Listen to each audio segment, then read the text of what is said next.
हमारा जो ये वीडियो है इसके अंतर्गत 10वीं कक्षा के अंदर माध्यमिक शिक्षा बोर्ड कक्षा 10 के अंदर जितने भी गणित के अंदर एक एक अंक के क्वेश्चंस आते हैं, इन क्वेश्चंसों का मैंने समावेशन किया है और मुझे आशा है कि एग्ज़ाम के अंदर इनसे बाहर एक भी क्वेश्चंस नहीं जाएगा, क्योंकि जितना भी क्वेश्चंस हैं एग्ज़ाम की दृष्टि से इम्पोर्टेंट, किताब में जितने भी क्वेश्चंस बनते हैं एग्ज़ाम की दृष्टि से, सब क्वेश्चंस का मैंने इनके अंदर समावेशन किया है। सब पूरी किताब का जो भी पूरी किताब है इसका मैंने इसके अंदर निचोड़ कर रखा है। तो आपको यदि मेरा ये वीडियो आपने देख लिया है तो आपको पूरी किताब खंगोलने की आवश्यकता नहीं है, बस केवल मेरा ये वीडियो देख लो। आपके कम से कम एग्ज़ाम के अंदर 10 में से 10 सवाल सही होने की मैं आशा करूँगा।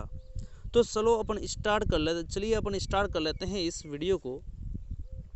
पहला क्वेश्चन अपन लेते हैं जो एग्ज़ाम के अंदर आया हुआ है, 196 के अभाज्य गुणनखंडों की घातों का योग क्या हुआ। तो सबसे पहले आपको क्या करना है, 196 है उसका अभाज्य गुणनखंड करना है। बहुत ही सिंपल है, देखो पीछे 6 है तो 2 का भाग जाएगा, कितनी बार भाग गया 98 बार। अब किसका भाग जाएगा 2 का भाग, कितनी बार 49 बार। अब किसका भाग जाएगा 7 का भाग, कितनी बार जाएगा 7 बार, तो पीछे शेष रहेगा 1। तो 196 के जो टुकड़े यदि मैं देखूंगा तो क्या आएगा 2 गुणा 2 गुणा 7 गुणा 7।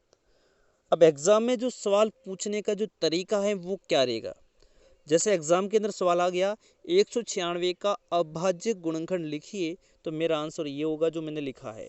यदि एग्ज़ाम के अंदर ये पूछ लिया उनको घातों के रूप में लिखो तो 2 की घात 2 और 7 की घात 2 होगा।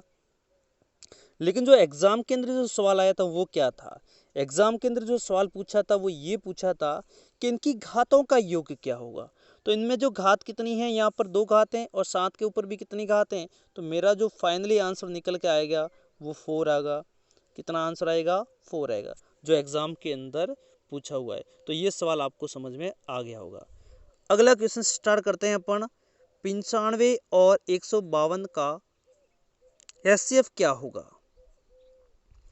तो अपन इसको स्टार्ट करते हैं। सबसे पहले क्या करना पड़ेगा, 95 का अभाज्य गुणनखंड देख लेते हैं। तो बताओ 95 के अंदर किसका भाग जाएगा, और सभी को पता है 95 के अंदर किसका भाग जाएगा, पहले 5 का भाग, कितनी बार गया 19 बार। तो पीछे शेष कितना बचेगा 19 के अंदर 19 का भाग 1 बार। अब किसके टुकड़े करने हैं 152 के। चलिए अपन स्टार्ट कर लेते हैं 152 के टुकड़े क्या होते हैं। सबसे पहले 2 का भाग कितनी बार जाएगा आपको पता है सभी को, यानी ये जाएगा आपका 7 बार और यहाँ पर रहेगा आपका 76। अब किसका भाग जाएगा 2 का भाग, 76 के अंदर कितनी बार 38 बार। अब जाएगा आपका 2 का भाग यानी 19 बार, और 19 का भाग 19 में 1 बार। अब आपको क्या देखना है, इसका HCF देखना है ना। तो HCF कैसे निकालेंगे, जो दोनों के अंदर हो कॉमन पार्ट देखते हैं। तो इसके अंदर 5 हैं लेकिन इसके अंदर 5 नहीं है, लेकिन जो 19 है वो दोनों के अंदर आ रहा है, तो मेरा HCF कितना निकल के आ जाएगा 19 आएगा। आपको ये समझ में क्वेश्चंस आ गया होगा। अगला क्वेश्चंस कह रहा है 43/2 की घात 2 और 5 की घात 3 के दशमलव प्रसार लिखिए, और आपको ये देखना है कि कितने अंकों के पश्चात अंत होगा, कितने अंकों के पश्चात इसका अंत होगा। तो आपको क्या करना है, सबसे पहले ये देखना है कि इसका जो प्रसार है वो शांत होगा या अशांत होगा। तो आप ये जानते हैं जब इसका अंश बटा हर यानी जो हर होगा वो 2 की घात में या 5 की घात में यदि आए तो उसका दशमलव प्रसार शांत होता है, नहीं तो अशांत होता है।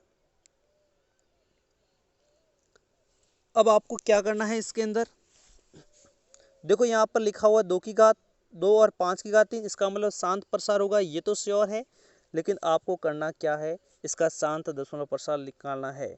तो अपन क्या करेंगे, यहाँ मैंने लिखा 43, क्या लिखा मैंने यहाँ पर मैंने लिखा 43 बट्टा यहाँ लिखा है 2 की घात 2 और यहाँ 5 की घात 3 लिखा है। अब किसकी आवश्यकता पड़ रही है, यहाँ 3 घात है, यहाँ 3 घात है, तो यहाँ पर भी मेरे को 2 के ऊपर भी कितनी घात बनानी पड़ेगी, 3 घात।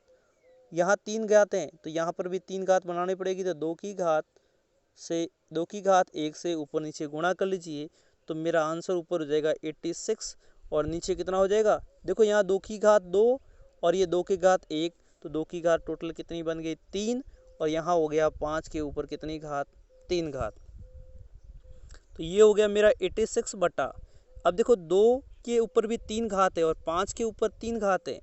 अब 3 घात को मैं बार यदि मैं लिखूँगा, यदि मैं इसको इस तरीके से यदि मैं लिखता हूँ, तो ये मेरा हो जाएगा 10 की घात 3, नीचे कितना हो जाएगा 10 की घात 3 हो जाएगा, और ऊपर 86 है ही।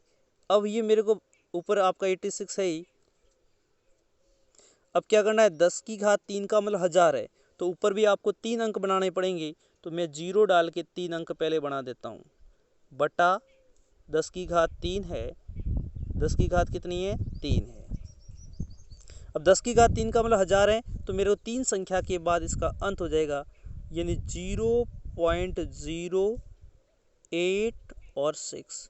तो मेरा जो फाइनली आंसर निकल के आ गया, सवाल वाला पूछ रहा है यदि एग्ज़ाम के इतना ही पूछा होता है, इसका शांत दशमलव प्रसार लिखिए, तो मेरा आंसर होता है 0.86, लेकिन इसने क्या पूछा है, कितने अंकों के पश्चात अंत होगा, तो बताओ 0 के बाद कितने, दशमलव के बाद कितने अंक आ रहे हैं, 3 अंक आ रहे हैं, तो इसका आंसर हो जाएगा, इसका आंसर क्या हो जाएगा, दशमलव के बाद 3 अंकों के पश्चात इसका अंत होगा।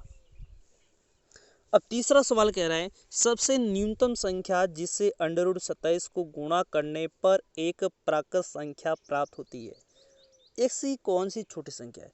देखो मैं देखता हूँ 27 के टुकड़े देख लेता हूँ, √27 के यदि मैं टुकड़े करना चाहूँ, तो √27 के यदि मैं टुकड़े करूँ, तो मेरा आंसर हो जाएगा 3 गुणा 3 गुणा 3 अंडर के अंदर। तो देखो ये तो मेरा एक पेयर बन गया, तो ये हो जाएगा 3 √3 हो गया। अब इसको क्या बनाना, मेरे को प्राकृत संख्या बनानी है, तो यदि मेरा √3 है, यदि मेरा यहाँ पर एक और √3 हो जाए, तो ये मेरा आंसर हो जाएगा 3 गुणा √3 गुणा आप 3 जानते हो कितना होता है, 3 होता है, तो मेरा आंसर हो जाएगा 9। तो इसका जो फाइनली आंसर हो जाएगा वो कितना हो जाएगा, √3। सवाल वाला पूछ रहा है वह क्या संख्या जिससे गुणा करने पर हमारा प्राकृत संख्या प्राप्त होती है, तो मेरा आंसर कितना हो जाएगा, √3। और वह क्या संख्या प्राप्त होती है, तो मेरा आंसर हो जाएगा 9 हो जाएगा। तो ये क्वेश्चंस आपको समझ में आ गया होगा। अगला सवाल कह रहा है यदि a तथा 18 का एलसीएम 36 है तथा a तथा 18 का एचसीएफ 2 है, तो a का मान ज्ञात कीजिए। आपको यदि अक्षर नहीं दिख रहे तो मैं क्वेश्चंस को बोल रहा हूँ, तो आप उसको सुन लेते हैं और आप इसको समझ भी सकते हैं, ठीक है। तो देखो ये कह रहा है एक संख्या है a और 18 का एलसीएम 36 है और इसका एचसीएफ 2 है, तो a का मान क्या होगा। तो आप सभी ये जानते हैं कि मेरा जो दो संख्या जैसे a है, एक संख्या मेरी क्या है a है और एक मेरी संख्या b है, क्या है, एक संख्या मेरी a है, दूसरी संख्या मेरी b है। तो मैं ये जानता हूँ इन दोनों संख्याओं का गुणनफल मतलब a गुणा b वो होता है एलसीएम इंटू एचसीएफ के बराबर होता है। क्या होता है, दोनों संख्याओं का गुणनफल लसफ इंटू मसफ के गुणनफल के क्या होता है, बराबर होता है। तो बस इस थ्योरम को लागू करना है और आपका आंसर श्योर निकल के आ जाएगा। a का मान तो a है और b का मान कितना है, 18 है। अब इसका इसने क्या दे रखा है, इसका जो एलसीएम है, इसका इसने जो एलसीएम है वो कितना दे रखा है, दिख नहीं रहा है, मैं आपको दोबारा दिखा देता हूँ। अच्छा 36 है, यानी a गुणा b बराबर मेरा, दोबारा मैं लिख देता हूँ, एलसीएम गुणा एचसीएफ, एलसीएम गुणा क्या हो जाएगा, एचसीएफ हो जाएगा। तो a गुणा दूसरी संख्या कौन है, क्योंकि ये कह रहा है a गुणा b, पहली और दूसरी संख्या, इनका जो गुणनफल होगा वो लसफ इंटू मसफ के बराबर होता है, श्योर है ना, ठीक है। और a तो आपका a है, b कितना है, 18 है, इसका एलसीएम कितना है, 36 है, गुणा, और इसका जो एचसीएफ होगा वो कितना होगा, 2, देखो 18 का भाग 36 में कितनी बार, 2 बार। तो a बराबर कितना बच गया, 2 गुणा 2। तो बताओ a का मान कितना हो गया, 4। a का मान कितना आ गया, 4। देखो ये तो क्वेश्चंस मैंने बनाए, लेकिन ऐसे क्वेश्चन बहुत सारे बन सकते हैं, क्योंकि हमारे पास ऐसे बहुत सारे क्वेश्चंस बना सकते हैं। 4 क्वेश्चंस मैं आपको समझा देता हूँ। a गुणा b बराबर एलसीएम गुणा एचसीएफ है। एलसीएम गुणा क्या है, एलसीएम गुणा एचसीएफ है। देखो 1, 2, 3 और 4, यहाँ पर 4 चीज़ दे रखी है, और 4 में से एग्जामिनर आपको 3 देगा और चौथी आपसे पूछेगा।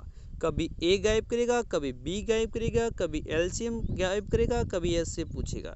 बस ये 4 क्वेश्चन ही एग्जाम में हर बार रिपीट होते हैं। कभी एलसीएम निकलवाएगा, कभी एचसीएफ निकलवाएगा, कभी ए का मान पूछेगा। तो आपको बस ये थ्योरम याद करना है कि यहाँ से लगभग एग्जाम में एक सवाल यहाँ से हर बार लगभग आता रहता है।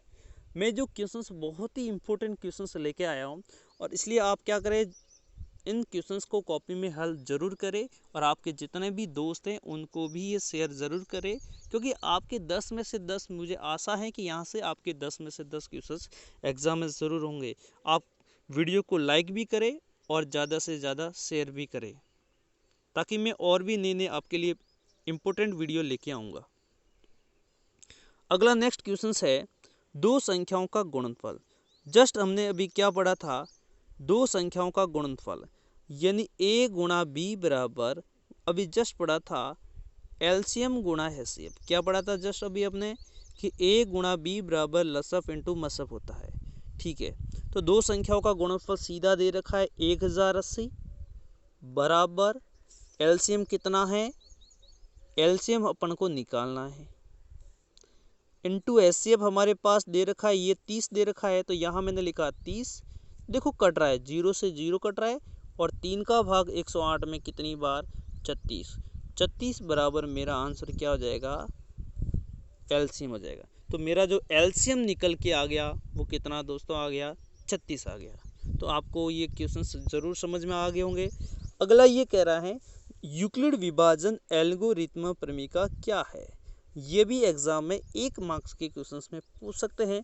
तो आप सभी जानते हैं, यदि आपको भाज्य लाना है, यानी आपको भाग की जांच करनी है, तो आप क्या करते हैं, भाजक गुणा भागफल, और इसके अंदर आप क्या करते हैं, शेषफल को जोड़ देते हैं। क्या करते हैं, शेषफल को जोड़ देते हैं। यही हमारी यूक्लिड विभाजन एल्गोरिथम प्रमेय होती है। तो आपको ये वीडियो ज़रूर समझ में आ रहा होगा। अगला जो पार्ट बी है, मैंने वास्तविक संख्या के जितने इंपॉर्टेंट क्वेश्चंस करवा दिए हैं, और इसका जो बी पार्ट है, अगला जो नेक्स्ट पार्ट है, जिसके अंदर मैं बात करूँगा त्रिकोणमिति, आप ज़रूर देखें, आप के लिए बहुत ही बढ़िया फ़ायदेमंद वीडियो रहेगा। तो अगला जो पार्ट है वो नेक्स्ट डे में आपके लिए लेके आऊँगा। त्रिकोणमिति के जो इम्पोर्टेंट क्वेश्चंस है, इसके बाद जो हमारा मेन जो फोकस रहेगा, जो लड़के हमेशा गलत करते हैं, ज्योमेट्री के क्वेश्चंस और सड़क सुरक्षा के क्वेश्चंस, वो पार्ट मैं आपके लिए ज़रूर लेके आऊँगा। इसलिए आप अपने दोस्तों को शेयर ज़रूर करें। ठीक है, धन्यवाद।